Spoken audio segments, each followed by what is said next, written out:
Министр иностранных дел выступил на открытом заседании Совета безопасности ООН по вопросу поддержания международного мира и безопасности. Джейнбек Улубаев отметил, что происходящие кризисы безопасности на Ближнем Востоке, в Африке, Восточной Европе продолжают уносить невинные жизни, вызывать гуманитарные кризисы и разрушения. В этой связи подчеркнул, что Кыргызстан выступает за скорейшую разрядку международной напряженности и поделился видением нашей страны.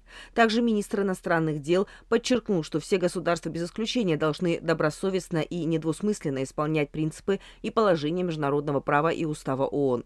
Глава МИД проинформировал членов Совета о том, что наша миролюбивая страна является кандидатом в непостоянные члены Совета безопасности ООН на 27-28 годы. При этом сообщил, что Кыргызстан находится в списке тех 60 государств-членов, которые еще никогда не избирались в Совет. В этой связи предложил устранить эту историческую несправедливость и дать вышеупомянутым странам равную возможность поработать в Совете.